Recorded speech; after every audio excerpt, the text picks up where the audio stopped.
Imagine a creature so ancient, it swam alongside dinosaurs in prehistoric oceans. Now, picture that same creature, thought long extinct, suddenly reappearing in modern times. This isn't the plot of a science fiction movie. It's the true story of the coelacanth, a fish that has captivated scientists and the public alike for nearly a century. In 1938, the scientific world was rocked by an extraordinary discovery. Off the coast of South Africa, a fish unlike any other was pulled from the depths. With its peculiar leg-like fins and armor-like scales, it was immediately recognized as something special. But it wasn't until experts examined it closely that they realized the magnitude of the find. This was no ordinary fish. It was a living coelacanth, a species believed to have vanished from Earth's oceans 65 million years ago. The coelacanth's rediscovery was akin to finding a living, breathing dinosaur roaming the Earth. It challenged everything we thought we knew about extinction and evolution. How could a creature, supposedly wiped out alongside the dinosaurs, have survived undetected for so long? Let's take a closer look at this remarkable living fossil. Coelacanths are truly a sight to behold. Their most striking feature is undoubtedly their fins. Unlike the sleek, streamlined fins of most modern fish, coelacanths sport thick fleshy limbs that look more like the legs of a salamander. These unique appendages allow them to walk along the ocean floor, pushing off rocks and corals as they search for prey. But it's not just their fins that set coelacanths apart. Their entire body seems like a relic from a bygone era, covered in thick, scale-like structures called cosmoid scales. Their skin has a distinctly prehistoric appearance. And then there's the color, a deep iridescent blue that seems to shimmer in the dim light of their deep-sea habitat. Size-wise, coelacanths are no minnows. These ancient fish can grow up to 2 meters in length. That's longer than the average human is tall. And they're not lightweights either, with some specimens tipping the scales at over 80 kilograms. Imagine the surprise of the fishermen who first hauled one of these giants into their boat, expecting a more conventional catch. But the coelacanth's importance goes far beyond its unusual appearance. For scientists, these living relics are a window into the past, offering invaluable insights into one of the most crucial transitions in vertebrate evolution: the move from sea to land. You see, coelacanths occupy a unique position in the evolutionary tree.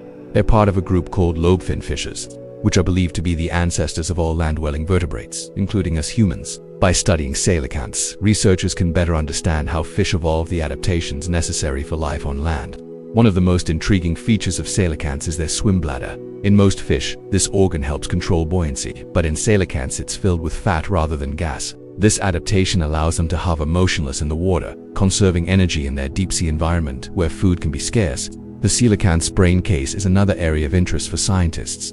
It's hinged, allowing the fish to widen its mouth to swallow large prey, a feature also found in early amphibians. Could this be a clue to how our distant ancestors first began to adapt to life beyond the water? Despite their scientific importance, coelacanths face an uncertain future. They're incredibly rare, with only 2 known species surviving today, one off the coast of East Africa and another in the waters of Indonesia. Both are classified as critically endangered. The threats to coelacanths are numerous. Their slow growth rate and low reproductive output make them particularly vulnerable to overfishing. Climate change and ocean pollution also pose significant risks to their deep-sea habitats. Conservation efforts are underway, but protecting a species that lives hundreds of meters below the surface presents unique challenges. The story of the coelacanth is a powerful reminder of how much we still have to learn about our planet. If a fish as large and distinctive as the coelacanth could remain hidden for 65 million years, what other secrets might the Earth's oceans be keeping? How many ancient creatures are still hidden, waiting to be discovered? This question isn't just idle speculation. In recent years, scientists have discovered several so-called Lazarus taxa species thought to be extinct, only to be found alive and well. The Wollemi pine, a tree that was thought to have died out 2 million years ago, was found growing in a remote Australian gorge in 1994. And in 2020, a species of giant tortoise thought to have vanished over a century ago was rediscovered in the islands. These discoveries underscore the vast gaps in our knowledge of the natural world. Despite centuries of exploration and study, we've only scratched the surface of Earth's biodiversity. The deep oceans, in particular, remain largely unexplored. Who knows what prehistoric creatures might be lurking in the abyssal depths? The coelacanth story also serves as a cautionary tale. It reminds us of the importance of conservation efforts, even for species we believe to be long gone. After all, if we had written off the coelacanth as extinct, we might never have recognized its importance when it was rediscovered. As we continue to explore our planet's hidden corners, we must do so with a sense of wonder and respect. Every new species we discover, every living fossil we unearth, adds another piece to the puzzle of life on Earth. They help us understand where we came from and, perhaps more importantly, where we're going. The coelacanth, with its prehistoric appearance and remarkable survival story, stands as a testament to the resilience and adaptability of life. It challenges us to question our assumptions and to keep exploring, keep learning, and keep marveling at the incredible diversity of our planet. So the next time you look out at the ocean, remember the coelacanth. Remember that beneath those waves, in the dark depths we rarely see, ancient creatures still swim, still thrive, still hold secrets waiting to be discovered. And ask yourself, what other wonders might be out there, hiding just beyond our sight?